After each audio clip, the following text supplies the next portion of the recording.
Assalamualaikum warahmatullahi wabarakatuh.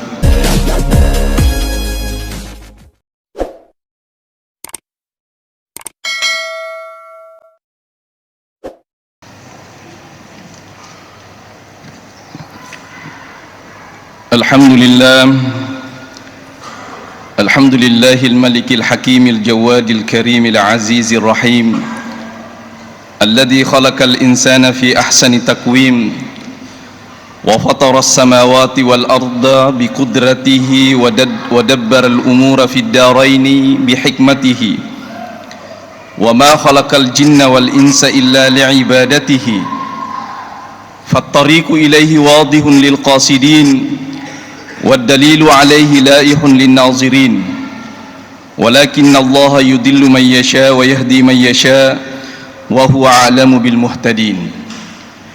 Asyhadu an la ilaha illallah wahdahu la syarika lah wa asyhadu anna Muhammadan abduhu wa rasuluh la nabiyya ba'dah. Allahumma salli ala sayyidina Muhammad abdika wa nabiyyika wa rasulika an-nabiyil ummi wa ala alihi wa sahbihi wa sallim taslima biqadri 'azamati zatika fi kulli waqtin wa hin. Amma ba'd, faya ibadallah ittaqullaha haqqa tuqatih wa la tamutunna illa wa antum muslimun. Faqad qala Allah ta'ala fi kitabihil karim, a'udzu billahi minasy syaithanir rajim, bismillahir rahmanir rahim, ya ayyuhalladzina amanu ittaqullaha wal tanzur nafsum ma qaddamat lighad wattaqullaha innallaha khabirum bima ta'malun. Shadaqallahul azim wa ballagahu rasulul karim wa nahnu ala dhalika minasyahidin wasyakirin. Tiada kata yang paling indah kita ucapkan di hari yang mulia ini kecuali mengucapkan puja dan puji syukur kehadirat Allah Subhanahu wa taala, Tuhan yang senantiasa melimpahkan rahmat dan karunia-Nya kepada kita semua, sehingga alhamdulillah hari ini kita masih diberi kesempatan, kesehatan, kekuatan iman, sehingga kita mampu hadir di tempat yang mubarakah ini. Tentu tidak ada tujuan kita, tidak ada harapan kita kecuali semata-mata ingin beribadah kepada Allah Subhanahu wa taala. Demikian pula salawat dan salam semoga senantiasa tercurah kepada baginda Rasulullah sallallahu alaihi wasallam, nabi yang diutus oleh Allah Subhanahu wa taala sebagai seorang nabi dan rasul yang terakhir, membawa satu misi risalah, yaitu tidak ada yang lain, li'ila'i kalimatillah, untuk mentauhidkan Allah Subhanahu wa taala dan meninggikan kalimat-kalimatnya. Mudah-mudahan Allah Subhanahu wa taala senantiasa membimbing kita, senantiasa memberi kita hidayah sehingga kita bisa istiqamah dalam ibadah dan ketaatan kepadanya. Amin. Kaum muslimin sidang jamaah Jumat yang dimuliakan Allah Subhanahu wa taala, saya selaku khatib hari ini tidak lupa mengingatkan kembali kepada seluruh kaum muslimin, terutama kepada diri pribadi saya sendiri yang fakir ini. Marilah kita senantiasa meningkatkan iman dan takwa kita kepada Allah Subhanahu wa taala, karena iman dan takwa inilah menjadi bekal terbaik kita. Iman dan takwa inilah yang akan menjadi teman setia kita. Bahkan di dalam Al-Qur'an Allah Subhanahu wa taala senantiasa mengingatkan bahwa ketakwaan itu adalah bekal yang terbaik. Fatazawwadu fa inna khairaz zadi taqwa. Hendaklah engkau senantiasa berbekal diri, dan bekal yang terbaik tak ada yang lain kecuali dengan ketakwaan. Secara ringkas bisa kita maknai takwa itu adalah kita menjalankan seluruh perintah-perintah Allah Subhanahu wa taala dan meninggalkan apa-apa yang dilarang oleh Allah Subhanahu wa taala. Maka jika kedua hal ini kita lakukan, maka insya Allah kita berada pada jalur menuju orang-orang muttaqin atau orang-orang yang bertakwa kepada Allah Subhanahu wa taala. Kaum muslimin sidang jamaah Jumat yang dimuliakan Allah Subhanahu wa taala, alhamdulillah ini adalah Jumat pertama di bulan Januari dan tentu menjadi Jumat pertama di tahun 2024. Kita selalu berdoa pada tahun-tahun yang lalu bisa kita Allah memberi kita umur yang panjang, kita memasuki tahun 2024, tentu dengan semangat ibadah-ibadah kita semakin kita tingkatkan, kebajikan dan kebaikan juga terus kita tingkatkan. Artinya kita terus ada semangat untuk memperbaiki diri, muhasabah diri, ya. Sehingga ini saya kira menjadi semangat daripada pergantian tahun, ataukah pergantian hari, ataukah pergantian minggu dan seterusnya. Di dalam Al-Quran sendiri Allah Subhanahu wa ta'ala mengingatkan, ya ayyuhalladzina amanu taqullaha wal tanzur nafsum ma qaddamat lighad. Wahai orang-orang yang beriman, bertakwalah engkau kepada Allah, wal tanzur, coba lihat hari-harimu besok. Jadi memang ada satu perintah dari Allah Subhanahu wa ta'ala untuk mengevaluasi diri, bagaimana kebajikan-kebajikan, bagaimana amal-amal kita, kegiatan-kegiatan yang kita lakukan hari ini. Maka jika hari ini masih ada yang kurang, maka besok kita perbaiki, kita berusaha untuk senantiasa memperbaiki. Pada ayat ini ada satu pesan di mana ada dua kata wattaqullah. Artinya ketika kita ingin menyongsong satu hari esok, ketika kita ingin merencanakan sebuah hari yang lebih baik dalam kehidupan kita, maka salah satu syaratnya kata Allah Subhanahu wa ta'ala, wattaqullah, ya, bertakwalah kepada Allah. Ini satu ayat tetapi dua kali Allah Subhanahu wa ta'ala mengingatkan agar senantiasa kita bertakwa kepada Allah Subhanahu wa ta'ala.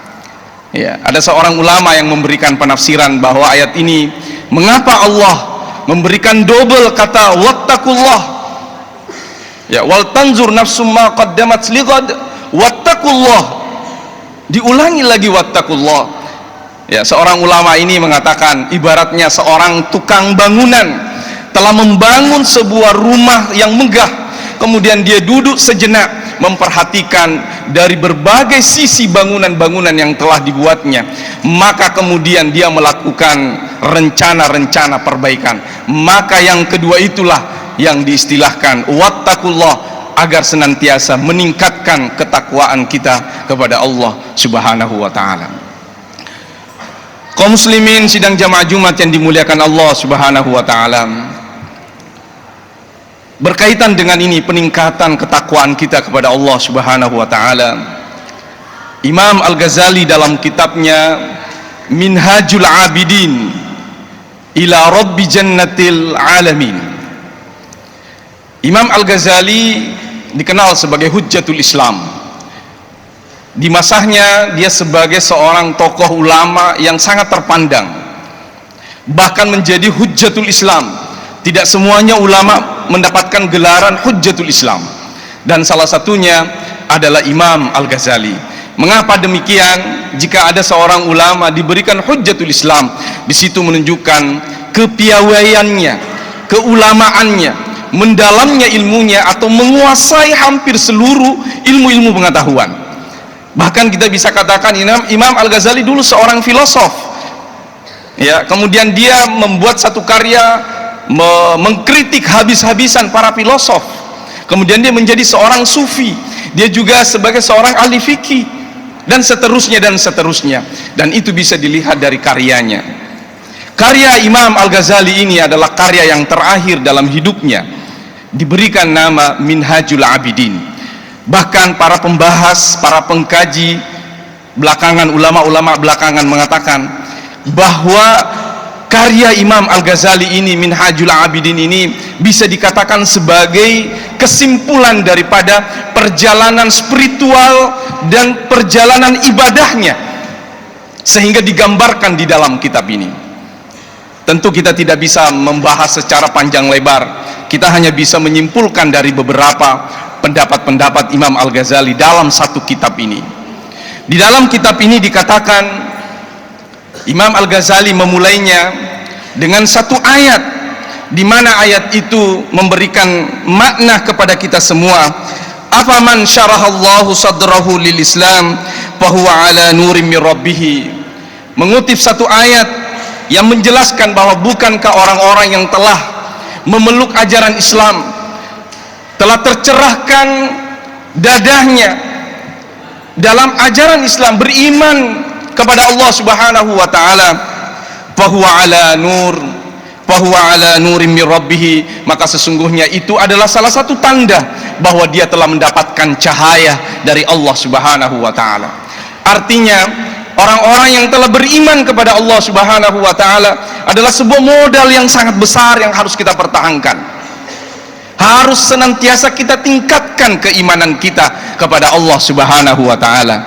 Tetapi jangan lupa, ketika orang berada pada puncak keimanan, semakin bertambah keimanan seseorang, maka semakin bertambah pula cobaan-cobaan yang akan kita hadapi. Inilah kemudian Imam Al-Ghazali mencoba memberikan beberapa jalan-jalan yang diistilahkan dengan istilah Aqabah. Dalam bahasa Arab ini, Aqabah ini bisa diartikan mendaki. Nereko biasa ki mendre di bulue, maka perasaan kita itu perasaan mendaki tentu berbeda dengan berjalan dengan jalan yang datar. Itu disebut dengan Aqabah. Kita menuju satu puncak yang tinggi. Ya, ada juga yang mengatakan Aqabah itu bermakna rintangan. Ada rintangan, ada tantangan kehidupan bagi seorang mukmin. Kata Imam Al-Ghazali, ada 7 Aqabah yang akan dilewati oleh seorang hamba, seorang mukmin yang ingin mempertahankan keimanannya kepada Allah Subhanahu wa taala, maka dia akan melalui beberapa tahapan-tahapan. Yang pertama, kata Imam Al-Ghazali, Aqabatul ilmi wal ma'rifah. Yang pertama, tahapan seorang hamba Allah jika dia ingin menuju kesempurnaan ibadah kepadanya, maka harus ada tangga, harus ada pendakian ilmu dan pengetahuan, ilmu dan ma'rifah. Ya. Jadi syarat utamanya adalah ilmu. Apa maknanya ini? Seorang mukmin harus belajar, harus menuntut ilmu. Tidak ada istilah maka dia macuana ya ustaz, dia ulama guru. Tidak ada seperti itu. Nabi SAW pernah bersabda, utlubul ilma minal mahdi ilal lahdi. Tuntutlah ilmu dari ayunan sampai liang lahat. Apa maksudnya liang lahat? Letuki mate. Tidak ada kata istilah putus untuk menuntut ilmu. Bagi saudara-saudaraku yang S1, kalau masih bisa lanjut kuliah S2. Apalagi Anda seorang guru, Anda seorang pegawai, membutuhkan peningkatan pengetahuan. Lanjut S2, selesai S2 lanjut S3 dan seterusnya. Bisa kita belajar secara formal pendidikan, bisa juga kita belajar secara non formal ataukah informal. Artinya tidak ada kata tidak untuk tidak belajar. Mengapa demikian? Imam Al-Ghazali mengutip di sini bahwa sesungguhnya Allah Subhanahu wa taala berfirman, Allahul ladzi khalaqa sab'a samawatin wa minal ardi mislahunna yatanazzalu al-amru bainahunna lita'lamu anna Allaha 'ala kulli syai'in qadir wa anna Allaha qad ahata bi kulli syai'in 'ilma. Allah Subhanahu wa taala berfirman bahwa sesungguhnya Allah Subhanahu wa taala menciptakan 7 lapisan langit, demikian pula bumi dan yang semisal dengannya. Yatanazzalul amru bainahunna, bahkan Allah juga yang menurunkan aturan-aturan. Ada hukum alam, ada hukum fisika, ada hukum biologi yang berjalan dalam proses penciptaan langit dan bumi. Ya. Lita'lamu, inilah kata-kata lita'lamu, agar engkau mengetahui, agar engkau belajar isengin aseng. Kamu harus belajar dari proses penciptaan, bagaimana langit, bagaimana bumi dan seterusnya dan seterusnya. Lita'lamu annallaha ala kulli syai'in qadir, sehingga dengan pengetahuanmu itu engkau sampai pada satu derajat engkau akan mengakui bahwa segala sesuatu yang ada di alam semesta ini semuanya dalam kerangka kekuasaan Allah dan dalam lingkup pengetahuan Allah Subhanahu wa taala. Jangan kita memandang sesuatu, misalnya ada satu binatang yang berjalan di atas batu hitam, misalnya semut hitam yang berjalan di malam gelap gulita, Allah tidak mengetahuinya, Allah tidak kuasa atasnya. Tidak ada satupun daun-daun yang berjatuhan dari satu pohon yang ada di dekat rumah kita, atau bunga-bunga yang kita lihat layu tanpa diketahui oleh Allah Subhanahu wa taala. Semuanya dalam kerangka pengetahuan Allah dan kekuasaan Allah Subhanahu wa taala. Inilah yang disebut oleh Imam Al-Ghazali, dasar ibadah kita harus dilandasi tentunya dengan landasan ilmu dan pengetahuan. Imam Al-Ghazali di sini membagi, ada namanya ilmu tauhid, ada namanya ilmu qalbi, kemudian ada ilmu syariah. Artinya ada ilmu syariat yang harus kita pelajari. Tidak boleh kita hanya mengerjakan sholat, hanya mengetahui mempelajari gerakan-gerakannya, tatarruqus sujud tudang, tetapi tidak ada isinya. Layaknya seorang anak yang belum balik masuk aja bawang digagal liseuna. Kata Imam Al-Ghazali, harus ada isinya, harus kita tuntut itu hudurul qalbi. Ketika kita sholat, ketika kita melaksanakan syariat, ada hudurul qalbi, ada kehadiran hati kita. Sehingga Imam Al-Ghazali menempatkan kedua-duanya harus berjalan seiring, menjalankan syariat di satu sisi, tetapi di sisi yang lain juga kita harus memaknai atau mempelajari tentang hakikat ibadah yang kita lakukan. Kaum muslimin sidang jamaah Jumat yang dimuliakan Allah Subhanahu wa taala. Kemudian yang kedua, akabah yang kedua adalah akabatut taubah. Seseorang tidak bisa sempurna ibadahnya jika tidak diawali dengan taubat. Setelah berilmu maka selalu taubat.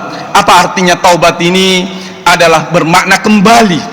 Kembali kemana? Tentu kita kembali kepada Allah Subhanahu wa ta'ala. Ketika ada orang meninggal di sekitar kita, maka kita ucapkan kalimat istirja, inna lillahi wa inna ilaihi rajiun. Maka ketika kita mengucapkan kata itu, maka itu bermakna pengakuan bahwa sesungguhnya kita ini berasal dari Allah, kita semua ini adalah ciptaan Allah Subhanahu wa ta'ala. Sehingga orang-orang yang bertaubat, kata Imam Al-Ghazali, taufiqut ta'ah wa takbalul ibadah. Maka orang-orang yang bertaubat cirinya ada dua, yaitu taufiqut ta'ah, siloni pigau deceng, senantiasa dia akan menjalankan ketaatan. Itu tanda-tanda taubat itu. Masa lalunya penuh dengan maksiat, tiba-tiba dia berubah, tiba-tiba dia hijrah, taufiqut ta'ah, maka Allah memberikan taufik hidayah ketaatan sehingga berubah secara drastis. Maka itu menunjukkan bahwa dia telah bertaubat. Atau takbalul ibadah, maka mula ini diterima ibadahnya loripung Allah Ta'ala, ibadahnya diterima oleh Allah Subhanahu wa ta'ala.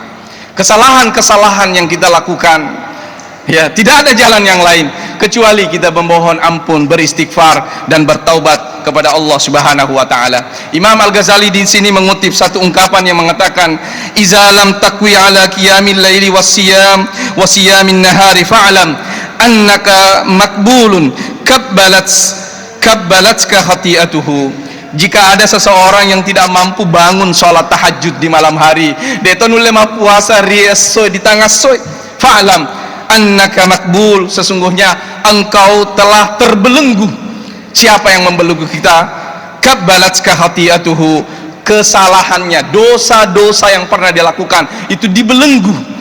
Ya, berarti ketika kita terbelenggu, maka tidak ada jalan lain, kita kembali, kita bertaubat dan beristighfar kepada Allah Subhanahu wa taala. Itulah akabah pendakian yang kedua, kata Imam Al-Ghazali, yang harus kita lewati. Kemudian yang ketiga, akabatul awaik. Pendakian yang ketiga adalah godaan. Banyak godaannya jika kita ingin hijrah, Pak. Jika kita ingin benar-benar menjadi seorang hamba Allah Subhanahu wa taala yang benar-benar beriman kepada Allah Subhanahu wa taala. Kata Imam Al-Ghazali, mega godaannya. Apa godaannya? Kata Imam Al-Ghazali, awaikud dunya, godaan dunia, awaikul khalqi, godaan ciptaan makhluk Allah. Ada manusia di sekitar kita, ada alam di sekitar kita. Awaikus syaitan, singka setanget pakawase-waseki, ada setan yang senantiasa menggoda kita. Dan ini memang perjanjiannya syaitan iblis di hadapan Allah Subhanahu wa ta'ala. Engkau telah mengutuk aku ya Allah, tetapi beri aku kesempatan sampai hari kemudian saya akan menggoda manusia. Jadi itulah sebabnya mengapa kita senantiasa berta'awuz. Loh ini mengaji, kita masih sempat berta'awuz, kita memohon perlindungan kepada Allah. Kita mau salat, kita baca ta'awuz, kita memohon perlindungan godaan syaitan. Dan yang keempat adalah awaikun nafsi, godaan diri kita sendiri. Ada seorang ulama yang mengatakan musuh kita terbesar adalah diri kita sendiri. Apa maknanya? Adalah nafsu diri kita sendiri. Weh loka seding masuk baca duha, cinampe pi. Itu melawan diri kita sendiri. Oh saya mau bangun sholat tahajud, cinampe pi. Oh saya mau pergi sholat subuh, cinampe pi. Dia pernah purabban, tapi matarahemeng. Ada godaan syaitan, ada godaan nafsu dalam diri kita. Kemudian rintangan yang keempat, pendakian yang keempat, kata Imam Al-Ghazali, Aqabatul Awarid. Aqabatul Awarid ini adalah rintangan yang bersifat setiap hari dalam diri manusia, di mana dalam diri manusia setiap harinya kita diperintahkan untuk beribadah kepada Allah Subhanahu wa taala, tetapi tentu di salah-salahnya kita mencari rezeki, kita mencari nafkah. Maka dalam pencarian nafkah ini juga menjadi satu rintangan untuk menuju ke hadapan Allah Subhanahu wa taala. Kemudian yang kelima, Aqabatul Abawais. Aqabatul Bawais adalah bermakna pendorong. Selain ada rintangan, ada yang mendorong kita. Apa itu yang mendorong kita? Yaitu istisyarul khaufi war raja. Di dalam ajaran agama kita dijelaskan bahwa Allah Subhanahu wa taala Maha Rahman, Maha Rahim. Ya, Allah akan menyayangi seluruh makhluknya. Maka kita diberi kesempatan untuk beribadah kepada Allah, dan kita yakin ada engkapam masina pun Allah taala.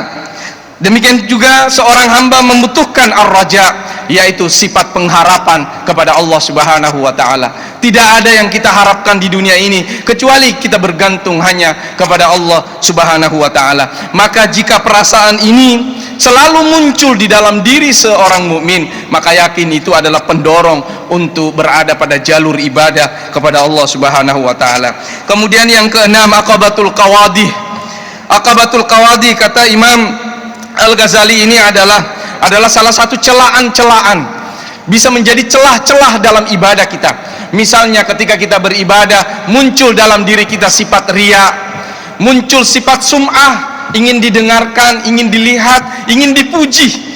Ya, dan ini adalah sifat fitrah manusia yang kadangkala muncul ketika kita ingin beribadah. Maka kata Imam Al-Ghazali, harus kita benar-benar pahami bahwa ini adalah celah-celah yang bisa mengotori atau tidak mengikhlaskan amal-amal ibadah kita kepada Allah Subhanahu wa taala. Yang terakhir, kata Imam Al-Ghazali, yang ketujuh, puncak yang ketujuh, kata Imam Al-Ghazali, adalah Aqabatul Hamdi Wasyukri. Adalah pendakian untuk sampai pada tingkatan alhamdi, senantiasa memuji dan mensyukuri nikmat Allah Subhanahu wa taala. Apa maknanya? Mengapa ditempatkan pada tingkatan yang paling tinggi, tingkatan ketujuh?